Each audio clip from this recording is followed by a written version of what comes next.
दोस्तों, आज की कहानी है समधन जी। जिंदगी भी ना जाने कैसे कैसे रंग दिखाती है। दोस्तों, कहानी शुरू करने से पहले अगर आपने चैनल को सब्सक्राइब नहीं किया हो तो कर लीजिए ताकि आपके पास पहुंच सके हर नया वीडियो। नए घर में उन लोगों के साथ क्या वो एडजस्ट कर पाएगी। सुषमा जी अपना सामान पैक कर रही थी और यही सोचती जा रही थी क्या हुआ सुषमा, क्या सोच रही हो। सुषमा को सोच में डूबे हुए देख राजेश जी ने पूछा, कुछ नहीं जी, बस यही सोच रही थी कि सब कहते हैं कि मैं यहाँ बेटे बहू के साथ खुद को एडजस्ट नहीं कर पाई तो क्या मैं वह वाणी के ससुराल में खुद को एडजस्ट कर पाऊंगी। अगर नहीं कर पाई तो कहाँ जाऊंगी। इससे अच्छा तो मैं वृद्धा आश्रम चली जाती। सुषमा जी की आवाज में दर्द था। कैसी बात कर रही हो सुषमा, या बेटे बहू का व्यवहार ही ऐसा है जिसमें तुम क्या कोई भी एडजस्ट नहीं कर सकता। अपने आप पर भरोसा रखो और खुश होकर पैकिंग करो।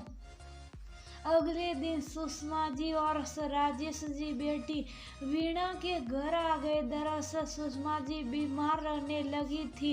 अब उनमें घर के काम होते नहीं थे। बहू उनका कोई काम नहीं करती।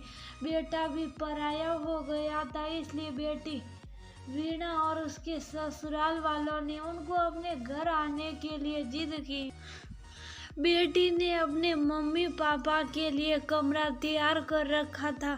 उनके वहां पहुंचने के बाद वीणा ने पहले उन्हें शाही नाश्ता कराया। फिर वीणा अपने मम्मी पापा का सामान उनके कमरे में रखने लगी चली गई। सुषमा जी वहीं अपने समधन के साथ बैठी थी। बातों बातों में सुषमा जी बोली, जिंदगी भी ना जाने कैसे कैसे रंग दिखाती है। आदमी बुढ़ापे तक एडजस्ट करने की कोशिश करता रहता है, फिर भी कहीं ना कहीं कमी रह जाती है। अब मैं बेटे बहू के साथ तो एडजस्ट नहीं हो पाई। पता नहीं यहाँ भी कैसी बातें करती हैं समधन जी। अनीता जी उनकी बात को बीच में ही काट कर बोली, जितना ये घर मेरे बेटे का है उतना ही आपकी बेटी का भी है और एडजस्टमेंट तो दोनों तरफ से होता है, एक तरफ से नहीं। हाँ मम्मी जी ठीक कर रही हैं। जब मेरी शादी हुई थी उस समय भी आपको मेरी बहुत चिंता हुई थी कि पता नहीं नए घर में उन लोगों के साथ में एडजस्ट हो पाऊंगी या नहीं। मम्मी, अब कोई हमारे घर में आता है तो सब सोचते हैं कि आने वाले को ही एडजस्ट करना होगा, क्योंकि हम तो अपने घर में रह रहे, हमें क्यों एडजस्ट करना।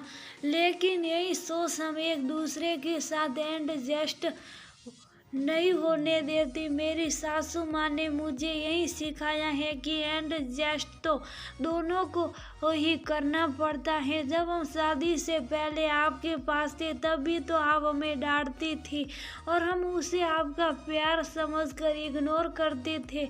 तो फिर सास ससुर या देवर ननद के साथ कोई क्यों नहीं एडजस्ट कर सकते। इसी सोच ने मुझे इस परिवार की फेवरेट बहू बना दिया। आज इतने सालों बाद आप अपने लिए यही सोच रही हैं कि पता नहीं आप एडजस्ट हो पाओगी या नहीं। तो मेरी प्यारी मम्मी, कोई भी कहीं भी अपने आप एडजस्ट नहीं हो जाता। उसके लिए सबको अपनी सोच अच्छी रखनी पड़ती है, फिर एडजस्टमेंट का पता ही नहीं लगता। वीणा बिल्कुल सही कर रही हैं समधन जी। आप ज़्यादा मत सोचिए, घर को अपना समझ कर रहिए। छोटी छोटी बातों को नज़रअंदाज करिए। ज़रूरत पड़ने पर अपनी सलाह भी ज़रूर दीजिए। यही एडजस्टमेंट है। अपनी समधन की बात सुनकर सुषमा जी के मन में अब तक जो रंग आ जा रहे थे वो सब खत्म हो गए। उनका मन हल्का हो गया। उनके मन में जो डर था वो बिल्कुल निकल गया। अब वह खुश थी और इस नए घर में एडजस्ट होने के लिए